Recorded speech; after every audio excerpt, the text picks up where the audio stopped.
I'm Robert Horry. They call me Big Shot Bob. I went to the NBA Finals 7 times and won 7 rings.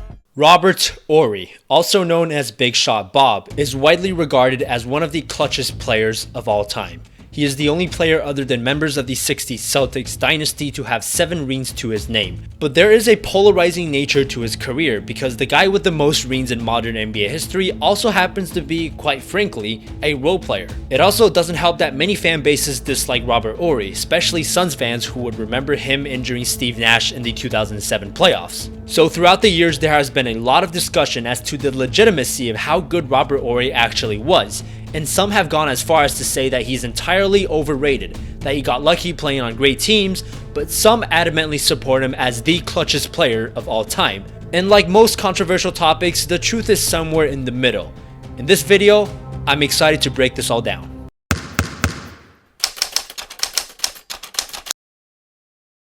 What's up guys, my name is Mark, and when Michael Jordan came out and said there's something about 5 that beats 3, a lot of people mocked his comments by saying half jokingly, there's something about 7 that beats 6. Of course, any NBA fan with the slightest sense of rationality knows that rings aren't all that matters. No one in their right mind would ever compare Robert Horry to Michael Jordan. But still, 7 is 7. There has to be a reason why Robert Horry has the most championships since the 60s. He's had countless, and I mean countless, amount of big shots. 1995 Finals, Game 3.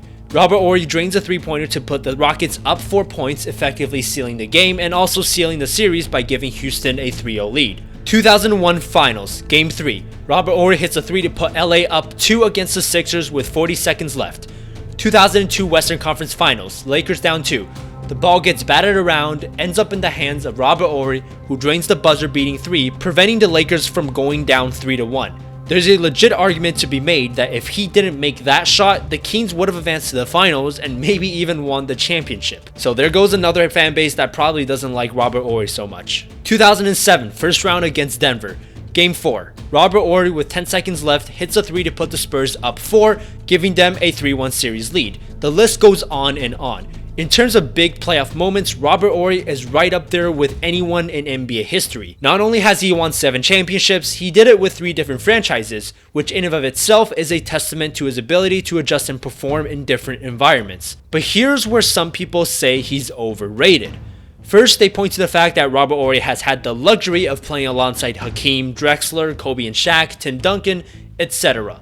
And that always being on a good team gave him the opportunities to win rings, especially seeing as he's never missed the playoffs. And that's totally fair. When you take a look at the timeline of Robert Horry's career, he got drafted by Houston in 1992, and a year later Michael Jordan would retire and the Rockets would go on to win back-to-back championships.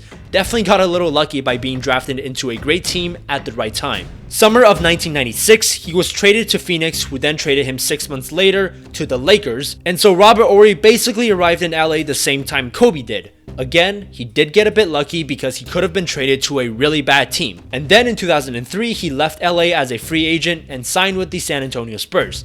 The Spurs were the defending champions, and Robert Horry definitely made the right choice by signing with them and winning ring number 6 and 7 with them in 2005 and 2007. And then in 2008, Robert Horry retired, so when you take a look at the totality of his career, there are definitely a lot of things that went right for him. Being drafted by the right team, being traded to the right team, and also retiring at the right time because the Spurs, after 2007, wouldn't win another ring until 2014. You could further this argument by saying that Robert Horry had these clutch moments mostly because he's played in a lot of playoff games. And that's not entirely wrong because Robert Horry has indeed appeared in 244 playoff games, which is 3rd all time. And the same thing could also be said to a certain degree for Derek Fisher, who has had the most playoff appearances of all time. But here's where I think some of the critics missed the point. It should be clear to anyone who studied Robert Horry's career that he did indeed get lucky. As someone who's never averaged more than 12 points per game, he is obviously a role player. He's not a star, and thus he doesn't have the ability nor the responsibility of carrying a team to the playoffs or being great during the regular season. So yes, it was his superstar teammates that put him in the position to succeed. But the keyword here is position. Playing on a great team, playing on great teams, gave him the opportunities and put him in the position to be successful.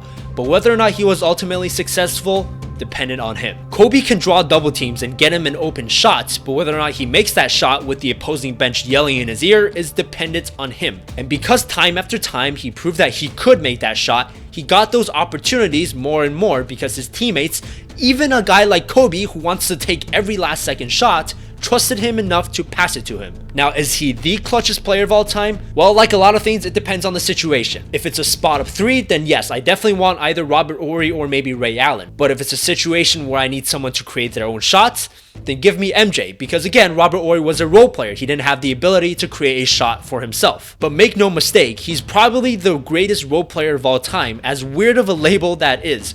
And it's not just with the shooting. He was a smart player that could do a little bit of everything on a court. Case in point, he was the first player in NBA history to have 100 steals, 100 blocks, and 100 3-pointers in the same season. But he never excelled at any one particular thing other than making shots in crunch time. But even under pressure, he knew who he was. He wasn't a superstar, he wasn't even a star. When he got the ball, if he was guarded, he tried to get it to his superstar teammates.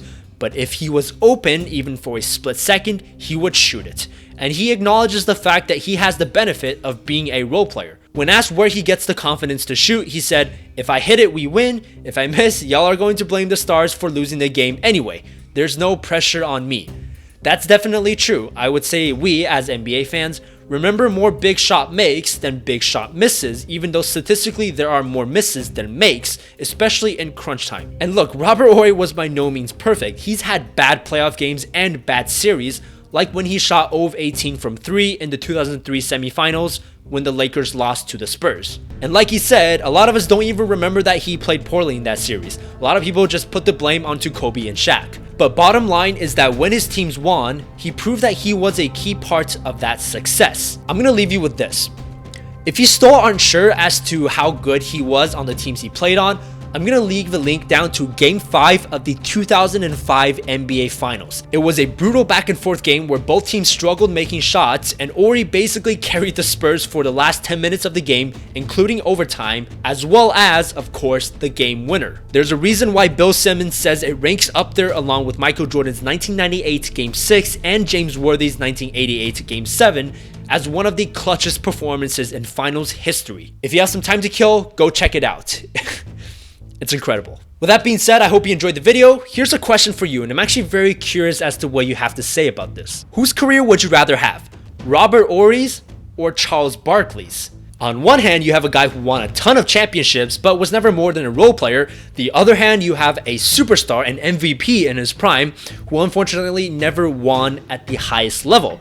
So, if you could pick, whose career would you rather have? That's the question. If you're new to the channel, go ahead and subscribe. It's free. Why not? Although, if you want to give me money, that'd be cool too. But look, if you don't want to give me money, then subscribe. Other than that, thanks for watching. I'm MDJ, and I'll see you next time.